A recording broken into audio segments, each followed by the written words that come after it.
с тобой, мужик. Нахер ты мне усрался?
My respects to you.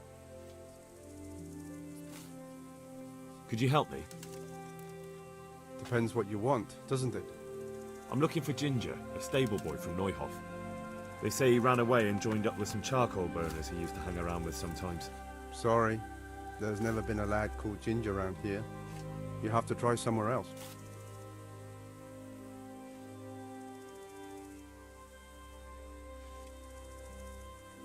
A murder's been committed at Neuhof, and that boy likely knows who did it. It's vital I find him.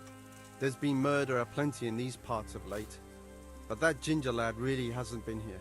There'll be a lot less murdering going on once I bring those bastards to justice, so how about helping me out? Calm down, lad, for the love of God. There's been no one like the boy you want round here, but then again, there are other charcoal burners. Try them. You might want to hurry. You're not the first to be asking about him, and the others weren't exactly a noble-looking bunch, although they were generous with their silver. They didn't happen to say what they wanted him for? No, but they definitely didn't look like they wanted to invite him to a feast.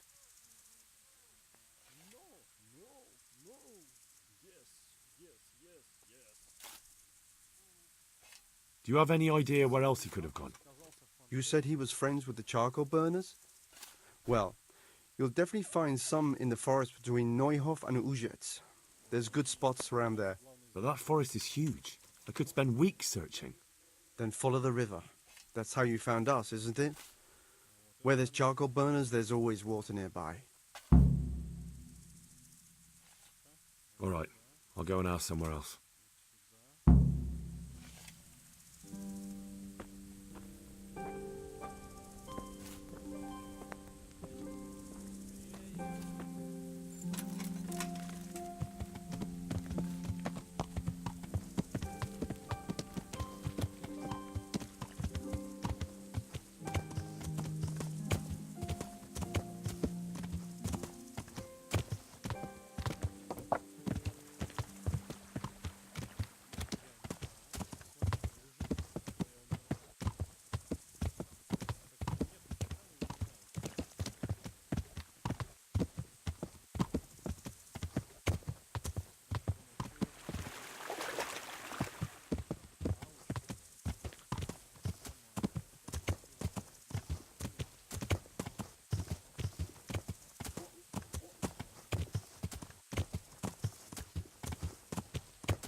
God be with you.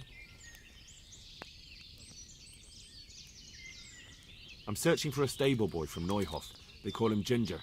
Yeah, I know him right enough, but I don't know where he is now. He's run away from the stud farm. I have to find him. Well, he's definitely not here. Try the other charcoal burners camp downstream. Maybe he's there.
Even take the horses.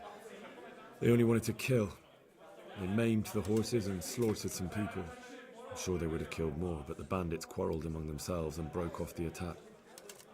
And judging by what's left of our Lubosh, they're still settling accounts. I see it's every bit as bad as people claimed. Dreadful. Well then, here's to those poor souls who had to die so pointlessly and so terribly. I've told you all about me. Now it's your turn, Father. You don't look much like our parish priest at home.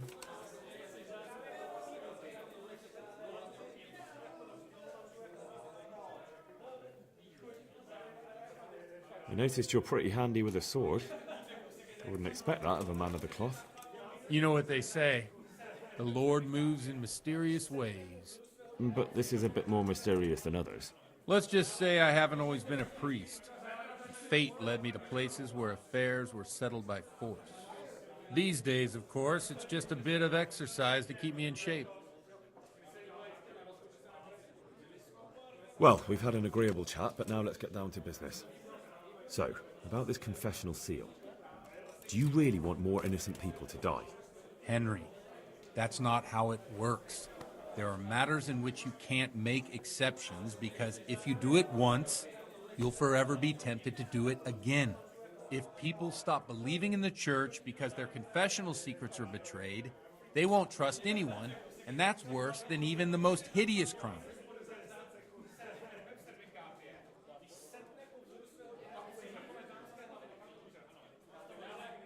You're just making excuses. The people who say the church is corrupt are right. You don't care about anyone, only your own comfort. I'm sorry you see it that way. Really sorry. You've no idea how wrong you are. I always wondered about the things a priest tells his congregation. Where on earth do you get the ideas for your sermons? Well, Ujic is in Prague. It's not enough to instruct people. They have to be entertained, too. If I only read from the Bible, I'd soon be preaching to an empty church. Our priest wasn't exactly a bard. So what do you preach to your flock about? It has to be something topical. Condemning vices. And, of course, describing them in detail. The tongue-lashing about the two popes goes down well these days. And stories from real life, with a nice moral to them, are popular as well. Especially if they're about fornication and similar scandalous vices. Can you give me an example? Well, recently a priest by the name of Jan Hus started preaching in Prague, in the Czech language, and the people liked it. I hear he always has a full house. A journeyman who heard him told me what Hus is preaching, and I like the sound of it. I'm thinking about putting it in my own repertoire. What's so amazing about it? The preaching of Master Jan Hus about Mother Church. The lamentable wealth in which the church is drowning has turned to poison. and nearly the whole of Christendom is contaminated. Just like a flock of hungry ravens, they settled on this land to devour every grain of gold and silver. They know no mercy. Their hearts are corrupted by longing for wealth, and they shamelessly profit from everything. You want to baptize a child? Pay. You want to steal and murder? Pay and you will have absolution. What if the devil himself were to pay? Would he ascend to heaven too? With such money gained from the poor, they buy beautiful horses to ride and needless servants to pamper them. They gamble at dice and dress their whores in expensive furs. While Jesus Christ walked barefoot and had no place to lay his head. Look to your consciences, you robbers of the poor, for you are seen by God and his people too. Amen. Well, this Jan Hus character is quite a rebel. Oh, the congregation will love it. I don't doubt it. Let's drink to that. Funny. That last bit reminds me of someone. What do you mean? My situation's completely different. Huth preaches against the prelates and the clerics who are robbing the poor. Look at me. I don't have a pot to piss in. I'm no better off than the folk I preach to. I'm one with them in poverty and suffering and everything that troubles them. I drink with them and curse those stuffed habits in Sasau Monastery.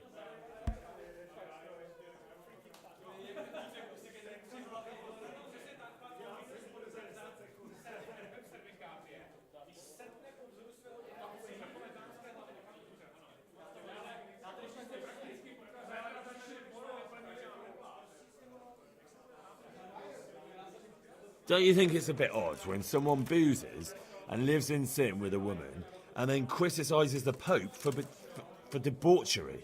No, I don't.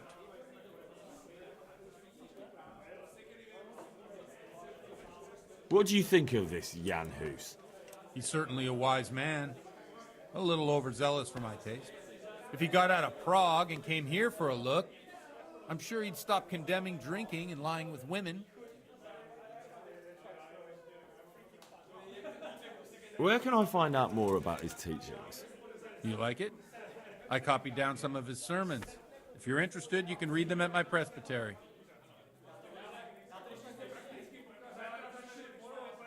What do the common folk think of it? They like it. They're happy to hear someone say what they think themselves, but are afraid to say aloud. Things that make them angry. And they're calling for change. In a few years, it'll have grown beyond control. You mark my words, the people will rise up and the church will be shaken to its very foundations. Yeah, unless they burn him at the stake first. Nonsense. They can't burn a master of the most respected university in Europe.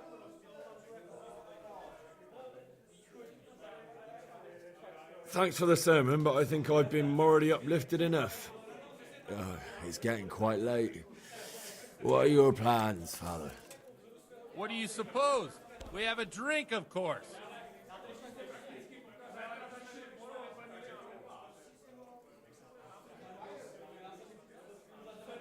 Ah, that sounds like a good plan.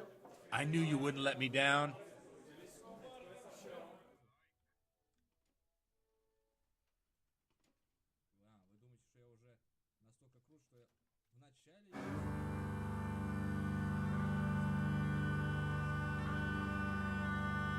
Przyszła bida mora lat, to nie ustoi żadnej chlap. Na kraj padł dziesięć smutek, dodnielo i rano utek, jaki małżeński majstrat, do wczera żylne staje brak. Už sejmoj svatý muži, nechtěl bych bejbě jich kůži. Nám je to jedno a tak si dáme jedno a požadem si huby jako poslední den. Buďme se vámi a do rána slávy a tak ty pal sudy a posaď se mi sem. Tak posaď se sem a ty pal je ven. Ukaž kozy jako vozy, zítra jen tu soudnej den. Tak nalej mi hned a točí se svět. Enough of this! Bailiff!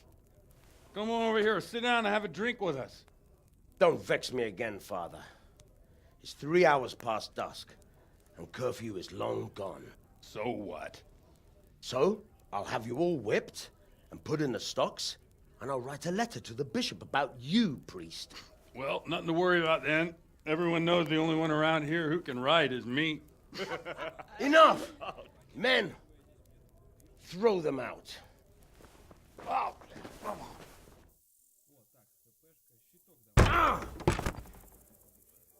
Ah. You looking for a fight? Henry, back me up.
Never show up.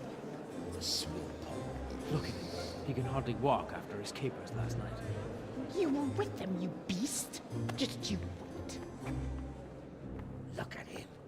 Mother of God. Any minute now he'll throw up.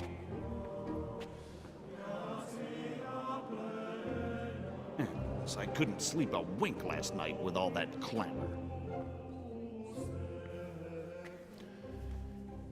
In nomine Patris, et Filii, et Spiritus Sancti. Amen. Accepit panem in sanctas at venerabiles a manus suas.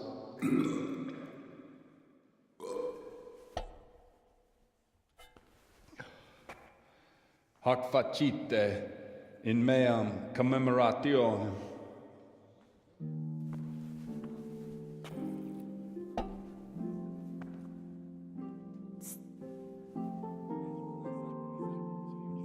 Brothers and sisters, you may have had the honor of meeting Henry from Skalitz, who is here at the behest of Sir Hanush to investigate that heinous crime at Neuhof. You might not know that Henry recently visited Prague, where by the grace of God was able to hear Master Jan Hus from the esteemed Charles University preaching. I've managed to persuade Henry to stand here today in my stead and tell us what he heard. Because, as you all probably know, Jan Hus is a very popular preacher in Prague. So, Henry, you may begin. Now I'm curious which one of them will puke first.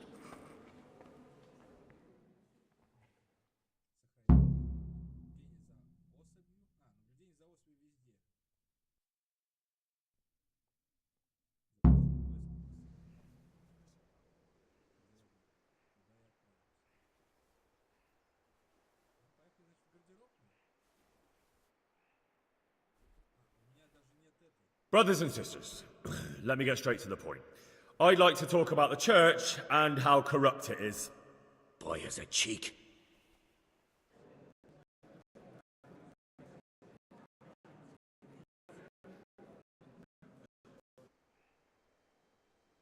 One should not believe in the church, because the church is not God. God is above all things, and the church is but a means to salvation, which the prelates do not care to hear. He's right.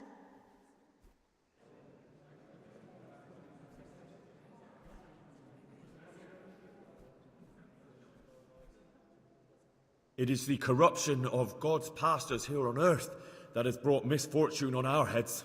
Plague, enemies, injustice, hunger and chaos, failed harvests, fires, floods and other catastrophes. And it is all due to the corrupt servants of God who do not practice what they preach. They think sins can be washed away by money, and they sell indulgences, and that's bad, because sins cannot be redeemed with silver. Prague didn't do much for his confidence.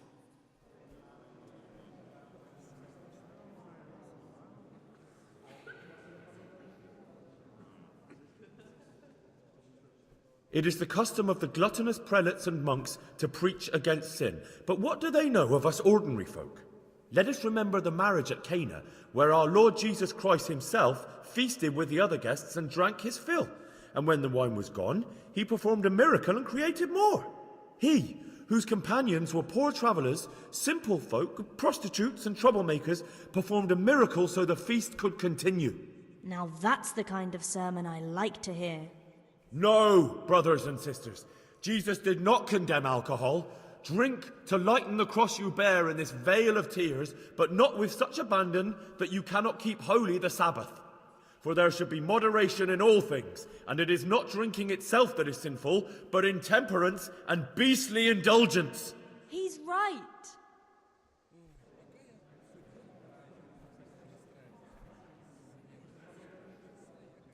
Enough about sin, which the prelates are so fond of preaching about, and whose absolution they promise if you only pay enough coin to Mother Church. What if the devil himself were to pay? Will the bishops tell us he too would ascend to heaven? And what about those bishops? They sin without remorse, and with the money grasped from the poor for indulgences, they keep fine horses and hordes of servants to pamper them. They play dice and garb their mistresses in expensive furs, while Christ, the Lamb of God, walked barefoot and had nowhere to lay his head. Look to your consciences, you robbers of the poor, for you are seen by God and his people too. Down with the prelates. Away with them. We're fortunate to have our good Father Godwin. At least he's a fair and simple man.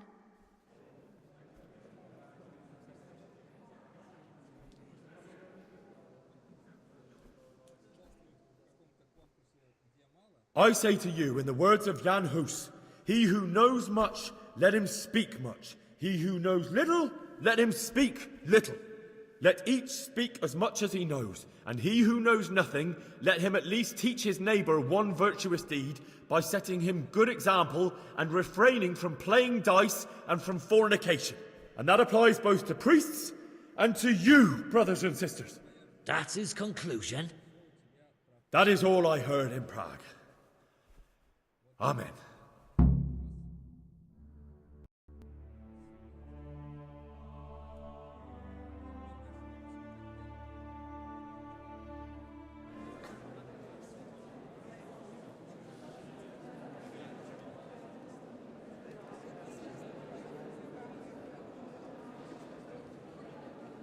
The lad spoke well, considering what a soak he is.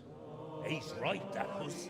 The young man shouldn't drink so much, but the Lord's given him a silver tongue. I don't suppose I'll ever get to Prague. He told it nicely.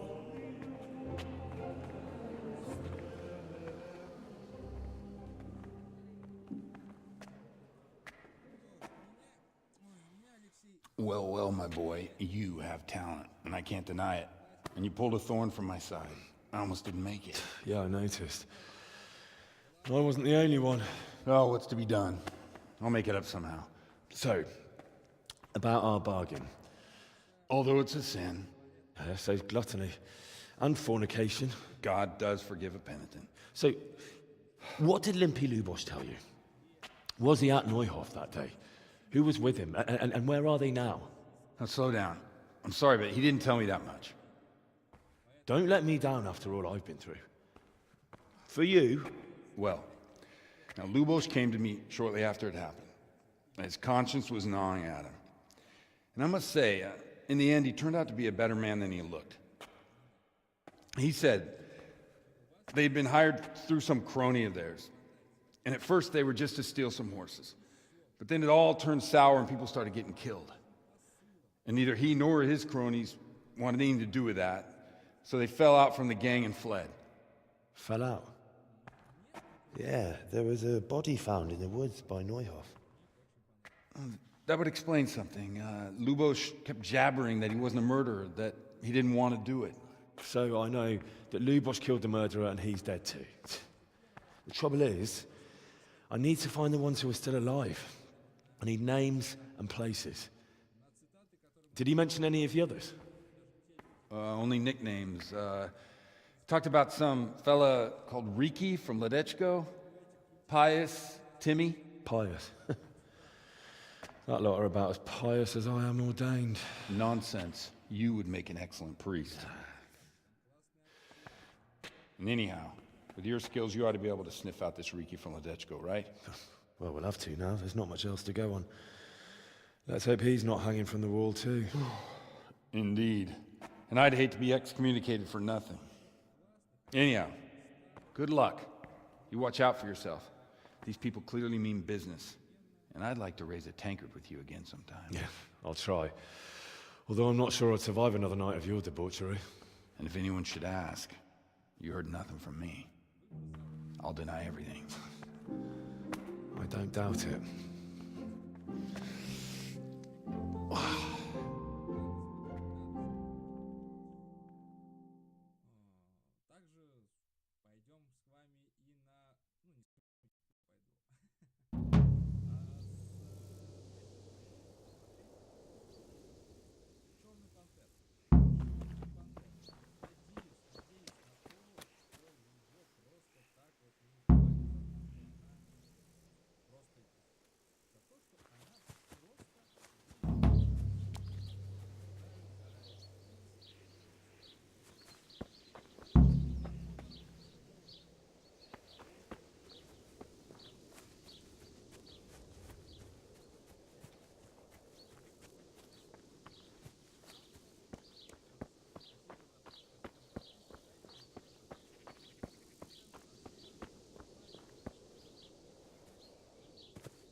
You're not getting away from me!